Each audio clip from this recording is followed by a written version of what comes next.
Okay, hello everyone. Thank you for joining us today. Want to welcome you to our How to Lead a Dominant Employee webinar. And this is the first in the series of 3 webinars that will continue over the next 2 days. Our guide today is going to be Trevor Smith. And Trevor is a published author and writer of a weekly column for a national newspaper on behavior modification issues. He's also created developmental programs that are accredited by some of the world's largest human resource associations, the SHRM, and also accredited by the International Coach Federation. The Certified Behavioral Coach Program consistently has received some rave reviews, and we have actually registration for the next cohort that's now open. Now, it is in the context of the 3D Leader, Leading Difficult People SHRM accredited certification that Trevor is going to share with us today. Just in terms of a bit of housekeeping as we manage today's webinar, we have a large group that's participating in the webinar. So we're going to keep you muted to avoid disturbances. We will also want the session to be interactive. So there are certain portions where we're going to ask you to indicate if you would like to speak in the chat area. And you can do that by typing in "mic, please" in the chat window.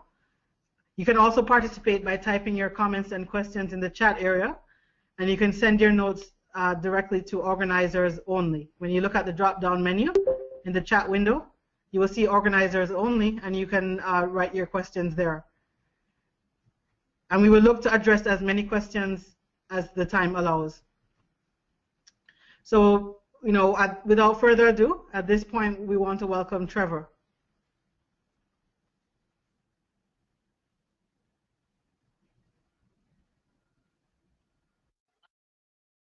Hi, good afternoon. Thank you for sharing time with me. That image that you're looking at and this one, they are really representations of me. You might wonder about my sanity, but yes, that ice hole, we shed clothes and dipped. The rationale for some of this so-called craziness is that I'm an avid student of human behavior, and I like to examine the possibilities that our minds open up for us. This firewalk experience, I actually did that barefoot on hot coals. Those are not pretend coals, that are real. So Tony Robbins did that for me. The challenge that I have, though, is with dogs. I really am totally intimidated, and I'm fully submissive when it comes to dogs. I have actually been intimidated out of my wits by dogs who are simply lying down in front of their gate. Now, the fact that I was willing to give up my right to walk on public thoroughfare because of my perception of a threat gives us an important starting point in unraveling how to deal with, how to lead, really, team members who are dominant. So, I want us to recognize that at its core, dominance feeds on intimidation and submission. What is not widely recognized is that dominance can actually be self-inflicted. My case, the experience that I just shared, where I was there jogging, going up and down my road early morning, and when I came back up, my neighbor had left his gate open and the dogs were sitting in front of the gate. And I said, okay, let me go back and do another lap then before, hopefully by the time I get back up, they would have been gone. Went back down, came back up, they were still there. Time running out on me now. So I actually went again and came back up. And the third time, this is after I've done my jogging, the third time I came back, I said, okay, I'm going to go by no matter what. Then a guy on a bike rides down, and the dogs get, yeah, start to yap. So I decided, okay, one more time, let's go back down. Came back up and decided, okay, finally, I'm going to make it happen. And I said, okay, if I'm in the hospital, whatever, I'm going to walk by because I had to go to an appointment. And I did. I walked past, and the dogs didn't even turn their heads. So I'm saying to you, that's self-inflicted domination. The dogs weren't dominating me. They weren't intimidating me. I inflicted this intimidation on myself. And that is an important takeaway for us as we look at leading dominant personalities. I was also, afraid of our deputy headmaster until one day, there was a rainy day and there was a few of us, and he sat down in a classroom with us and sang "Oh My Darling Clementine" with us, and that way, somehow or another, my fear left me. So the question that I have to ask is, how many of the encounters that we have labeled as dominant, engage in dominance, are really fabrications of our own making? Is this real, or is this an imagination? I recall making a huge advance, in team building. We do quite a lot of team building work. And I remember a particular team building exercise. There was a big problem between two antagonists. And drilling further down, I realized that the major cause was that a lady thought that this gentleman seemed arrogant, and so one of the things that we have to look at then is this word seemed. Seemed, for me, is the start of a slippery slope in interpersonal relations. Yes? We make great progress when we challenge our perceptions. When we ask the question, is this real or imagined? Or are we just talking about... Could you mute your mics, please? Thank you. All right, so we're going to ask you to keep your mics muted. If you want to talk, just type in the chat box, "Mike, please," and we will give you an opportunity at the appropriate time. So the question then is, are we imagining intimidation or not? Is this dominance real or not? And so the first step that we have to look at here is that we need to weed out self-inflicted domination if we're going to be able to manage and lead dominant personalities effectively. And so this dog analogy is actually quite instructive. Because when you think about it, dominance is actually a style of behavior. And with it comes certain attitudes, mannerisms, actions. And one of these mannerisms is the equivalent of barking, seemingly aggressive barking. That's a mannerism, and I think many persons who have to deal with dominant personalities can identify with this. This concept that there's this seem to be some aggressive barking here. Now the point is though that barking is not necessarily supported by a commitment or even an intention to bite. Yes, it is the intensity. It is that the demeanor, that sound that comes across that gives us this fear, right? That maybe this barker is about to do something. And so, really and truly, while there might be no real intent to bite, no danger in our minds, just as I was walking up the road, saw these dogs, saw the danger, the danger in my head, but there was no real danger. I was intimidated. So that's part of the problem that we have there. So we need to then be concerned. We need to look to see deeper down whether there is a back or there is a bite.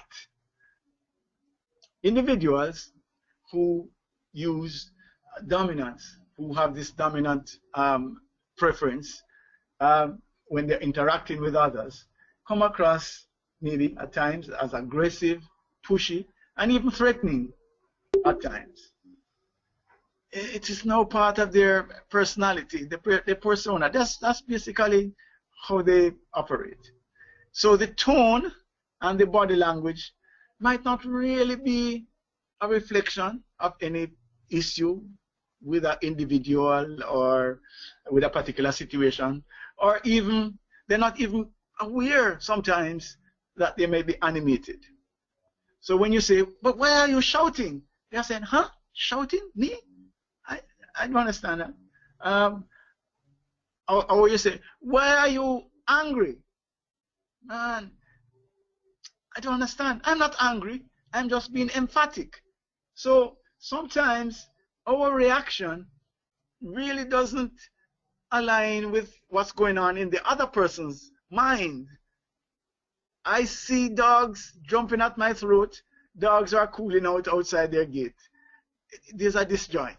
And we need to get to the place where we start to look more deeply. See how we can train our minds not to be distracted by our own perceptions. So, that's the second skill then that we need to develop as we work on our capacity to lead other dominant persons. First of all, we looked at we need to weed out self-inflicted domination. And the second thing that we need to do is to be able to distinguish among bark, intention to bite, and real bite. Right? Yes, I'm saying real bite because some barks are in fact clear signals that biting is about to take place. However, others are just a natural outflow of barking that appears intimidating, but really and truly, there's no real animosity behind it. There's no biting off of the head. It's just a way of speaking. It's just my mannerisms. I didn't even know that I was shouting. No, I'm not angry. Stop watching my face. You know, that's basically what's going on here in order to move forward. The secret here is the need to look beyond the tone and the body language, which complicate communication when we're dealing with dominant personalities. Now, I know that we are taught that 90%, depending on the number that you use, of communication is body language and is the tone. You hear that. But I beg you, please, when you when you are dealing with dominant personalities, one of the things to do is to see how we can get to the core of the matter. See how you can shut out, you can filter out some of the body language, some of the noises. Yes?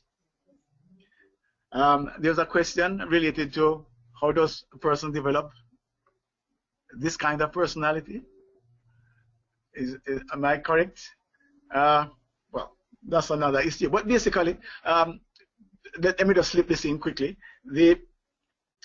Carl Jung, one of the things that we look at when we talk about discerning communication is that there is a theory, the concept, that we have 4 different approaches to coping with life. In other words, basically we have 4 toolkits, 4 strategies, 4 methodologies, 4 philosophies that we use in coping with life's challenges. One of them is dominance, in that we want to take charge, we want to be in charge, we want to lead, we want to run things rather than have things run us, make the decisions, have our hands on the steering wheel.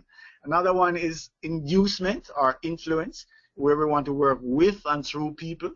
Another one is steadiness, supportiveness, milk of human kindness, sort of thing. And the other one is conscientiousness or compliance. So basically there are 4 strategies, and some persons prefer to use one or the other, but we all at some point in time dip into each one of the 4 toolkits. So in effect, the person who chooses dominance sees this as a winning strategy. This is their way to make best of life. You know, this works for them. Okay? Right. So I hope that helps.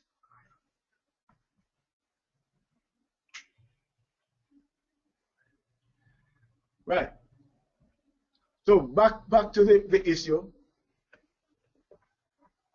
is that we need to then look at the core issues. Look at what is it that is at play here.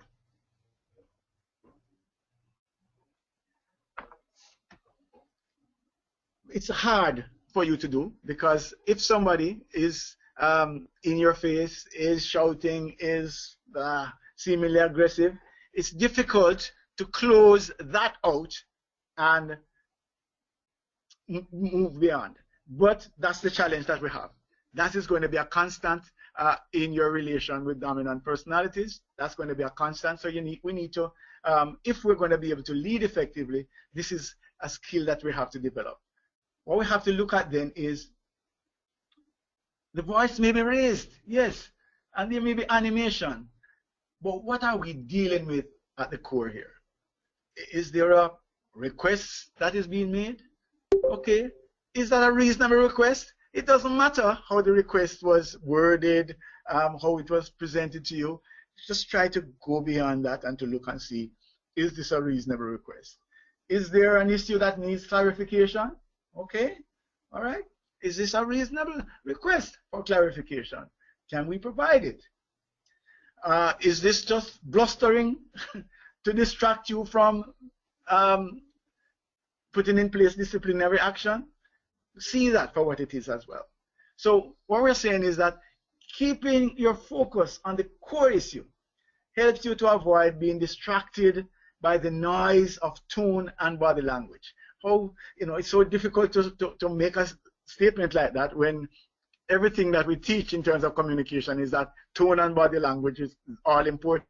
I'm suggesting, though, that contrary to what you're being taught generally, when you're dealing with a dominant, someone in a dominant mood, it's best to look beyond tone, look beyond body language, and seek to delve into what is at the core.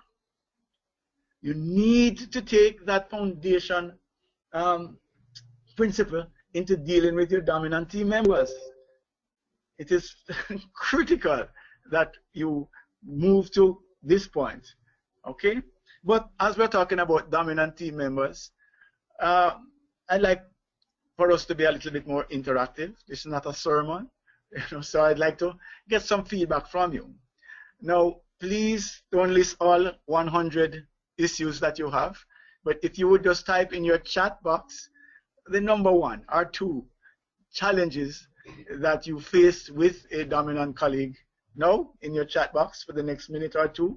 I'm going to allow you time to just type into the chat box what issues you're having with a dominant colleague, so that at least we could have some kind of a framework for moving forward. I do, in fact, have 2 more strategies that I want to share with you that would be universal, but it'd be good to have some insight into what are the challenges that you face. So if you look below your, down in the body of, yes, see someone typing already.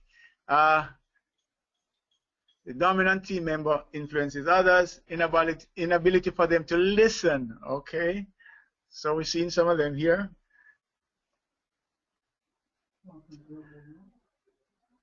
Talking over. They're arrogant and want to be right. Okay. Let's start while you type. Let me just run through some of these very quickly.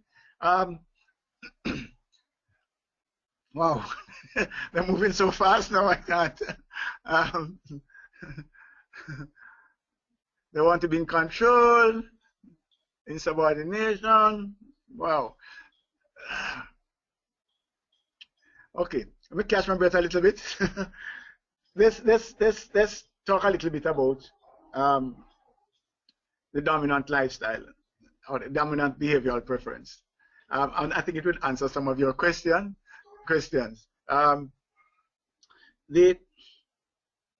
A lot of what goes on in dominance has to do with high levels of achievement, wanting to win. I think that's the fundamental thing. If you look at the 4-point classification that we talked about, dominance, influence or inducement, steadiness, conscientiousness, the dominant toolkit deals with wanting to win. It deals with independence, deals with decisiveness, deals with change, deals with making things happen. That's what's coming out of the philosophy that drives dominance. So in that zone, you want to make a difference. You want to have high levels of impact. You want to see improvement taking place. So there's an impatience. There's another factor that's there with slow progress. And when we're in a team, for example, if the team is not going in the direction that I think that they should go, then there's conflict, there's resistance. If the team is going in the direction, then I'm with it. So those are some of the things. The dominant behavioral style wants to win, wants to be a huge contributor to victory. In other words, I'm not just interested to hear that the team won.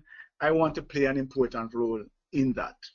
Or I certainly want to be made to feel that I have played an important role. Yes? So I'm not so keen to be on the bench, the reserve, and I'm sitting down there for the 90 minutes and a team won and yeah, we're supposed to be happy. I'm happy, yeah, but I would prefer to have been on the pitch, giving my heart out. Sorry. So some of the things then that go with this, like wanting to be in control, it's driven by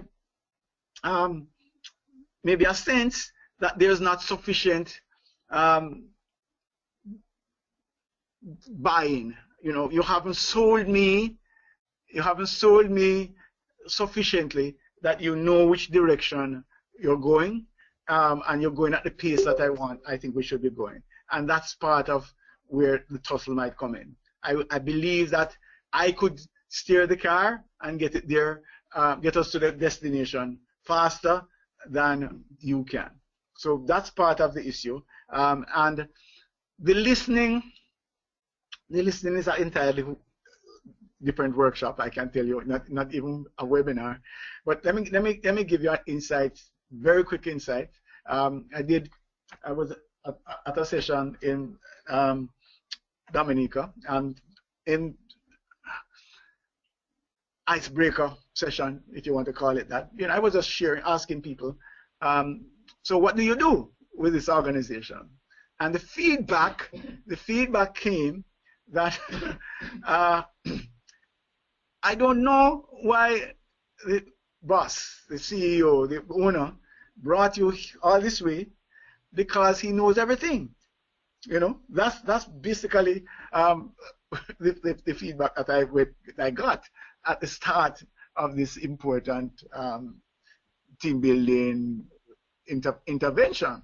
And so the question that I put to them was, is the person deranged? Is this a mental case? No, the person is cogent. So I said, could he logically think that he knows everything? No. So there is some other factor then. And I can't get into all of it in the short time, because I still want to share the other 2 points, and also discuss with you a little bit about the 3D leader certification.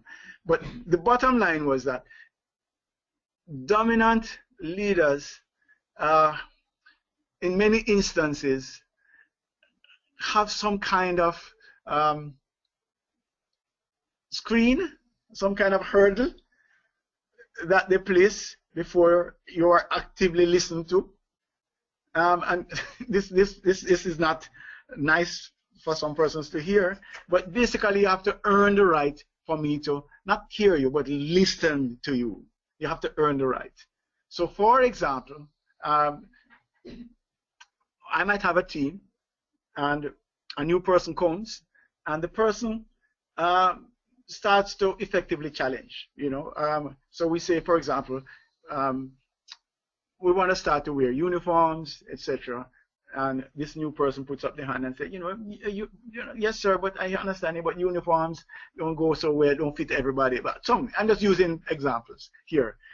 So there is a rebuttal. So, in my mind, anyway, there's a rebuttal to the suggestion. I put out another suggestion. Same person puts up the hand, and so in my mind, I'm saying, what's going on here? I mean, you haven't earned. What have you done for me lately in terms of achieving success? But you're here confronting me in public before everybody.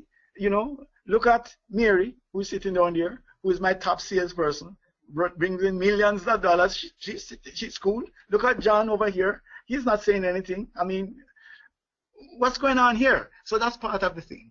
So what happens is this. Mary comes back and puts down another big order on my table. And on leaving my office, she says to me, by the way, Trevor, you know, that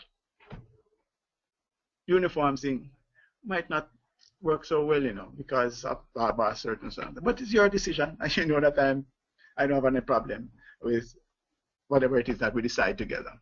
And she leaves. And next meeting I come and I say, you know, we're not going to bother with the uniforms. That's part of how the dynamics work with dominant leaders who are not off the track. I'm not saying that you don't have misguided people who are gone misusing the tool and are definitely out. I'm talking about somebody who is rational, who still wants success. They will listen. It is the messenger and how the message is delivered that is critical. Some of the times when we are saying the person does not want to listen, it's the wrong person carrying the message, or you're carrying the message at the wrong time, or you're using the wrong methodology. Yes, in some instances you might even have to go outside of the organization. Maybe it's the CEO's wife's hairdresser that will get the message. Yes, I'm pushing the envelope, but I want you to understand that you can't just walk up and say, listen to me. That doesn't happen. Okay, I think that is a listening thing. The insubordination issue, really and truly. Again, we work with supervisors with this, and we try to help the supervisors around this issue because they have this problem of believing that they can shout and, you know, that person must just fall in line. That's not going to happen with one of your dominant team members. They want to be heard. They want a chance to give feedback. And one of the recommendations that we make, strong recommendations that we make, is that leave your position out of it. Lead because of what you're doing, etc. And allow feedback. I'm not saying don't have guidelines. In other words, if any rude talk or whatever it is comes in, you know, that's different. But have a man and woman discussion openly and stop pulling rank to say, who are you talking to, whatever. Just allow dialogue to take place, because if you don't, all you're going to do is increase the level of resistance, and you might actually have, believe you me, with a dominant personality, you might have proactive resistance, where you actually then might have sabotage. So it's best to open the dialogue and not just dominate. If you push, later on we talk a little bit about that. If you lock horns, I don't think that's a win-win situation. And definitely writing up and you know, saying, okay, fine, disciplinary action the next time you're going to get, that only has one end result, which is separation. Do you want to have separation with some of your good people? I'm not sure that that's the case. Right? The question about being afraid to speak out in the face of dominance goes right back to where we started, where that could be self-inflicted intimidation, where the bark in many instances is louder than the bite, and maybe there's not even a bite coming. A natural, I was in Trinidad with some colleagues, and sometimes Jamaicans, whatever it is, and we were having a discussion. It was about nothing, I mean, nothing significant. And the Trinidadians started to back away, and they were saying, listen, anyhow two Trinis, you know, spoke with that kind of level of, you know, animation, then, you know, blows are going to flow. And I kind of said, what? You know, there's no animosity here. There's no problem here. We're just talking. And you have to understand some of that dynamic, and that comes out of some of the dominant psyche. It's just a way of talking. We're not angry, we're not vexed, we're not upset. You know, and the other important point to make, I need to move on, is that what could a dominant leader want more than somebody who pushes back, who challenges them? Wow, that's magic. If I only have yes persons with me, what's the value? What's the value? Right? No, the question is being asked here, do you have to be submissive? And that's exactly where I'm going. I'm saying no. Dominant leaders actually enjoy the challenge. They actually want somebody to come up and challenge. Yeah? What if you are not a dominant leader? You don't have to be a dominant leader, as we will talk about some of the other strategies. What we are saying, though, is that even if you are S and you have to lead, you know, if you are submissive, naturally shy, and you have to deal with a dominant leader, so far, one of the things that we are saying is make sure that your fear or the intimidation that you feel, or the questions that you have as to whether you could actually confront this person, make sure that it's not self-inflicted. Make sure that it is not just in your mind. Make sure that, unlike me, that believe that these dogs who are just cooling out are going to bite, you are not in that position. The second thing is to be able then to, as you react, as you relate to the person, make sure then that you have a sense that what's going to happen here. Is biting about to take place, or is this just barking? Yes? So we were looking at, do you then have to submit always? No.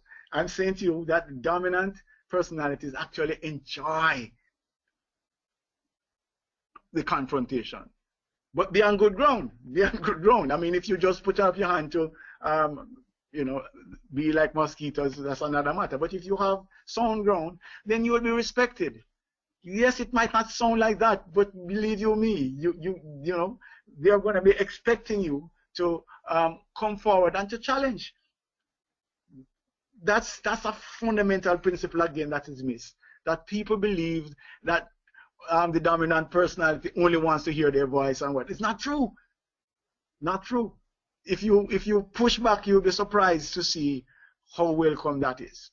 But push back in discreet ways.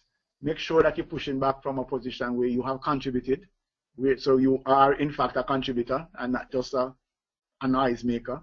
And also do it discreetly, off the record, as we would say in Jamaica. Go, you know, privately and talk about it. Yes. So, all right. So I think we have the always right. It's not so much always right, but dominant leaders, personalities tend to have confidence. That's part of what it is. They have self-confidence. So I'm going to back myself to make the right call. You know. So one of the phrases that comes out of the dominant behavioral preference is that I am not so concerned about making the right decision. I make my decisions right. I'm not so concerned about making the right decision, so I'm not going to analyze and worry and concern and you know, get caught up in the paralysis of analysis. I'm going to make a decision, and if it doesn't turn out to be right, then I I fix it. So I'm not bogged down with decision making. I actually make my decisions. I back myself. I have a track record of getting it right, so I'm going to get it right. So it's not that they're always right. And that, of course, comes across as arrogance, etc. But there's a thin line. Let me move ahead. If we go further into these things, in this 3D leader, leading difficult persons workshops, there's one coming up in November, right? So if you have a dominant leader with limited experience and expertise, that's your nightmare. Okay. That's a challenging one. But again, there could be a trade-off where you don't challenge, but you're supportive, right? You find a way to align them yourself so that they see you as part of your team and not as part of somebody who is pointing out that they're always wrong or that they're not getting it right, etc. So that's part of what you have to do. You have to sort of skillfully identify yourself as support as against being a foe, right? But that's dangerous, yes. If you're heavily invested in using dominance and you don't know what you're doing, believe you me, that's a huge problem. Okay. Okay, so let's move forward. All right. One of the things that we would say then, if we're dealing with leading dominant employees, is that if we look at this chart dealing with empowering your team, especially as it relates to dominant team members, number 3, involve and educate are critical. Involve and educate are critical. And that's going to be leading up to the third step in dealing with leading. It's more than dealing with, it's leading difficult personalities, right? So if you find ways to give those team members a greater sense of involvement in achieving the results, you have to the analogy would be like, for example, if you're working at a big plant, assembly plant, motor assembly plant, and at every interval you push out a nut. At the end of the day, you can say, well, listen to me, that Chrysler, I built it. That's sort of way. You want persons to believe that their contribution to the vision, achieving the vision, is significant. Whatever role, whatever level they're at, you need to spend that time, because if they don't feel invested, then they get distracted, and you lose some of the possibilities that come from their desire to win, right? So you need to share where you're going, on an ongoing basis. You need to let them know this is the vision, this is the route we're taking, and the reason why we have taken this route is X, Y, Z. You have to actively take on board their feedback.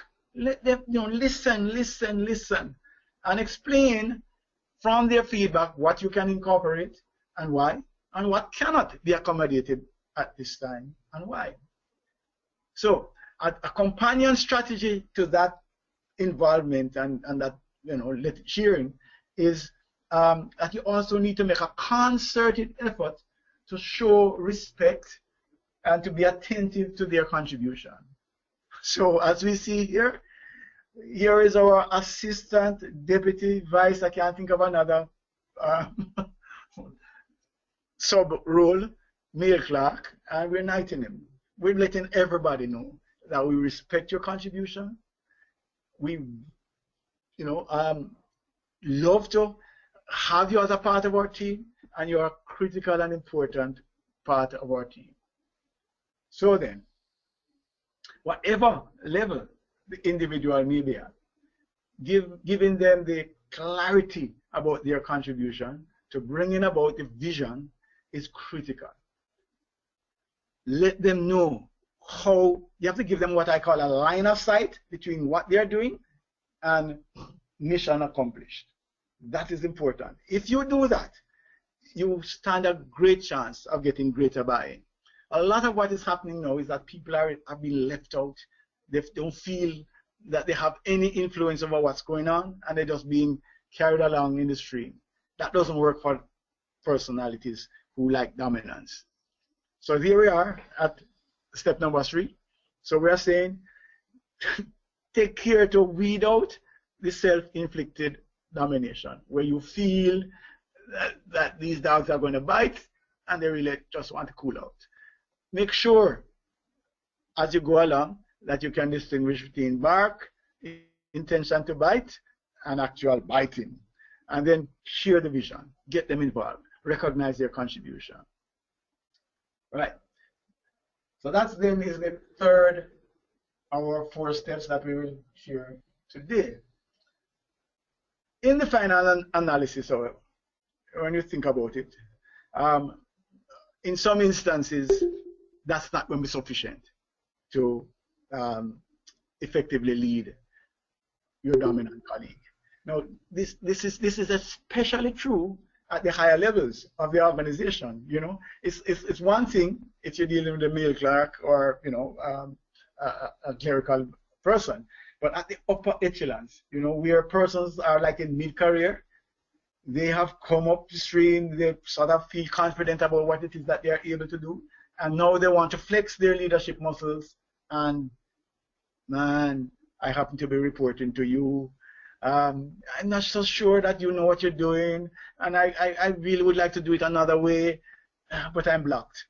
And from what I can see, I'm not even second in command, second in line. Oh man, it's a frustration. And that is a huge, huge problem. How do we deal with it when we start to get to middle, upper, and senior management? All right.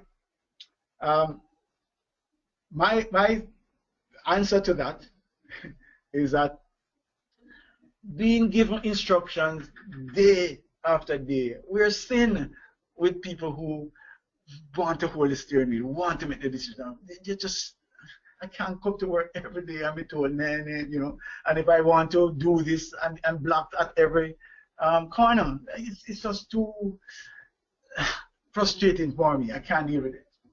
And organizations actually bemoan high turnover levels and brain drain, you know, among valued staff.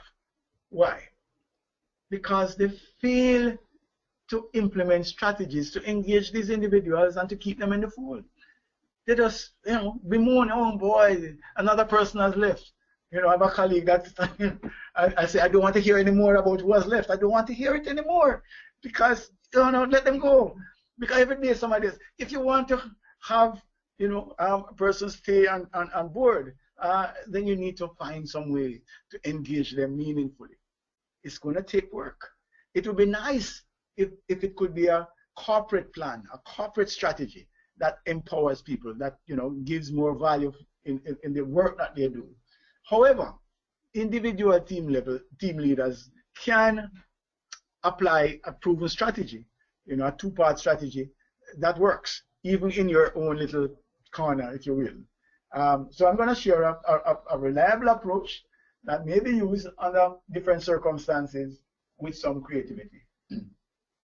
So I was involved in a team leading, not one of the team leading exercises that we do. And one of a CEO, actually what it was one of the Success with People workshops, and a CEO of a correctional institution was there. And he started to complain about the hassles that his second in command was giving him. You know, oh man, this guy second gets me every day, whatever it is. So I suggested a strategy that was implemented with great success. Basically, what we suggested is that he goes and identifies a discrete area of his responsibilities and assign it to his second in command. Now, 2 possibilities could arise from that. One is that the guy either does a good job, in which case, great, I have you off my back and I've solved one problem that I don't have to bother about. Or the guy messes up, in which case you sit him down and say, listen, I give you one little piece of what I have to do, but you can't do it. I don't want to hear anything more from you. Almost. That's a deep talking. Sorry. But basically, that would be the idea. So the thing would be to try to find some role, it doesn't have to be a formal position or anything. Just give them a responsibility. We go back to school, we know that. The smart teachers found the troublemaker and say, you are the conduct monitor, and put them in charge of the class. Peace. That's what you need to do. You need to redefine the roles that the dominant personality is playing. Give it some meaning. Give responsibility. That's to say, hey, I'm looking to you to deal with that. Manage it effectively, and that also helps to empower and develop your team. So that's basically a strong suggestion, right? Well, the question is if the person has potential. Clearly, well, one of the responsibilities you have as a team leader as well is to empower people. So even if they didn't have potential at the start, part of your job is to groom and develop, assuming, of course, that you had recruited or you inherited a proper team, right? So basically, the fourth strategy then is to share your stage. Share your stage. Look at what it is that you're doing and see how you can devise strategies to move people from the they side. In organizations you have the we they. So you want to move people from the they side to the we side. Yes? So give them reason to believe that they are now we instead of they. That's critical. Right? And so that principle, if you apply, will help dominant team members to see themselves in a different role and in a different context. And if you do that effectively, you will experience less pushback and you're going to get greater cooperation. Finally, so that's basically what it is. You're going to delegate a discrete part of your responsibility. Sorry, can you just get that for me? One strong suggestion is that you avoid headbutting and coercion. This thing of writing up and I'm going to give you a warning and all of that, believe me, it's not worth it. You're just entering a dogfight, and it really is not very beneficial. It is much better to use the 4 strategies that we outlined, that you do not impose, right? Domination. I'm going to ask, I'm running over time almost. No, still on time. I have a few minutes. I'm just going to ask you to hang around a little bit. I want to share something else with you, and also to take some additional questions. So we are willing to end on time, but if you just give me a few more minutes, right? The dominant person who deliberately undermines you, again, when we get into 3D leader workshop, we will deal with some of those issues. Part of the reason why a dominant individual will undermine you is that there is not sufficient buy-in with where you want to go. In other words, they have a sense of a different destination under maybe different leadership or whatever it is. So part of what it is maybe they want your position. So that's something that we have to look at the specific case. But in many instances where there's conflict, it is that their needs are not being met. Whether it is needs for recognition, need for remuneration, need to have more independence, all of those factors will cause conflict with the individual.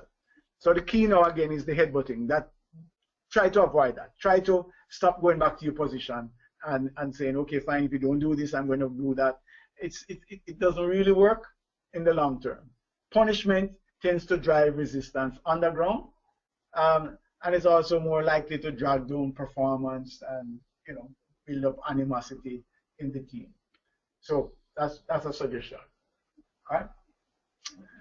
So these principles that we talked about, this is just 1 hour almost, are actually dealt with in great depth in our team leader, 3D leader. certification, Lead in Difficult People. This is the only, so far, I've searched all over, only certification, international certification that is specifically designed to lead difficult people. Leading difficult people, if you go into Amazon, for example, dealing with difficult people, amount of books and so on that are there. The subject is hot, hot, hot. However, there's nothing that talks about how to lead them. It's one matter to be able to tolerate a colleague who is beside you or below, whatever it is. But how do you actually lead one of these personalities? That's what we want to deal with. Right? The program actually yields 16 professional development credits from SHRM. SHRM is the world's largest, with hundreds of thousands of HR professionals internationally. And it's delivered. It's going to be two different kinds. We have one next week, Thursday evening, starting next week Thursday evening, where that's a retreat. So it's 5 to 8 on Thursday evening, and then all day Friday, all day Saturday. And after the retreat, you have 12 months access to courseware, 12 months consultation, so you can send an email in and get feedback from Success with People experts, and also 4 3-hour webinars like this, one per quarter. There's also going to be a Facebook community where persons can come. We put up content, and you can actually talk to colleagues, mingle, and get connections. So that's a powerful course that leads to certification that's valid, that's accepted internationally by persons who respect SHRM, and it deals with a number of issues like the ones that we are contending with today. Now, tomorrow at the same time, for another 1 hour, we will deal with what is discerning communication and how to use it. So tomorrow we'll look a little bit more into this language of behaviors, DISC, the language of behaviors. So that will also help you to be able to discern what's going on, as we say, talk from inside somebody's head, kind of get their mood and know how to respond to that mood. So rather than looking at an individual and saying that you are dominant, the person might not always be dominant. You'll be able to assess what's going on in their head and to speak to them accordingly. And on Friday, we want to share with you a different perspective on difficult people. That's a unique approach again, something that might help you a little bit to navigate these difficult persons that are bound. All right? Now, tomorrow's access, again, we will share you your own unique access code. We will send that in your email tomorrow. If you have colleagues, if you believe that you benefited from this and you want to share with someone, please ask them to send an email. Just send their name, organization, and their best email, and we will see if there are any seats left and share with them. All right, so any questions? So that we are disciplined, in 5 minutes, I'm going to, quote unquote, officially close the webinar, but we will hang around with anybody who wants to talk longer or, share with us. But we could say, like in 5 minutes, that we have actually honored our commitment to go for 60 minutes.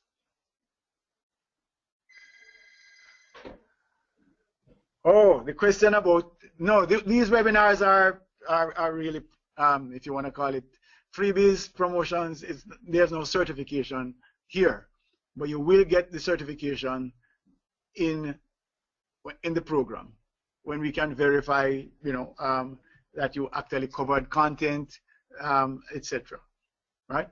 The 3D leader certification, actually, there is also some assignments that you would complete so that we can validate that you are in fact a 3D leader. Yeah. All right, the question is, where is this 3D leader workshop. Let me, as it stands right now, it's scheduled for Alhambra. We want it because of retreat. We wanted to sort of move it off the track so that people are not distracted and pulled out. However, there is significant corporate interest. A number of organizations want to send, large numbers of persons. So we, by Monday or so, we will finalize whether we have to move to larger facilities. We are going to be, this is being recorded, and we will share it with persons who have attended. Yes.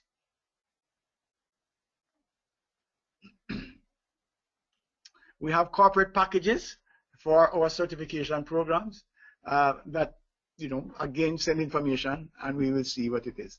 The unit cost, the individual cost of this 3D Leader certification is $499 US. That includes all of what we're talking about here. It includes the consultation for the year. It includes the online courseware, the 4 webinars, access to the Facebook community, plus, of course, the certification and the actual interactive training. So it's $499. It's about what, $60,000 for internationally recognized certification.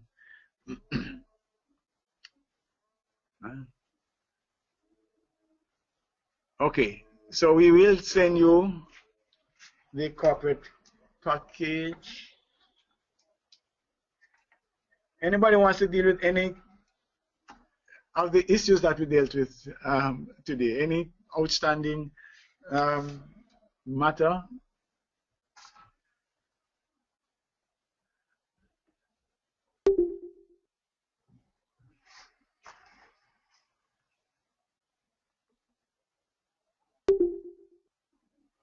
What you do with a person that's vexed? No, actually, we have to actually do conflict management. And we'll do some of that in the certification program as well. Is how to deal with conflict.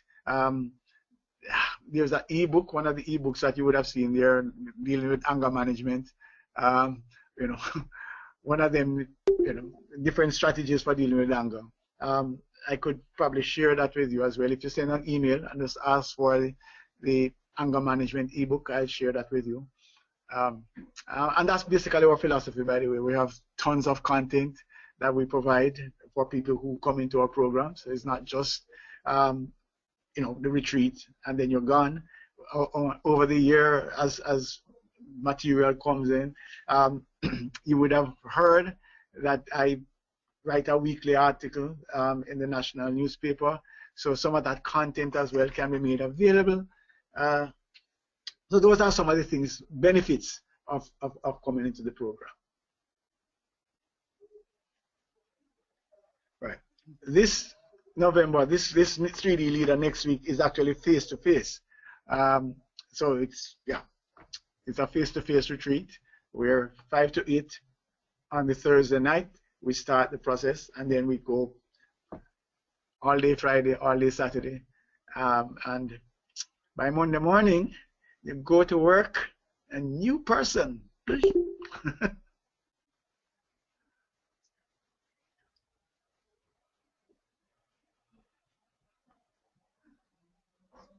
right.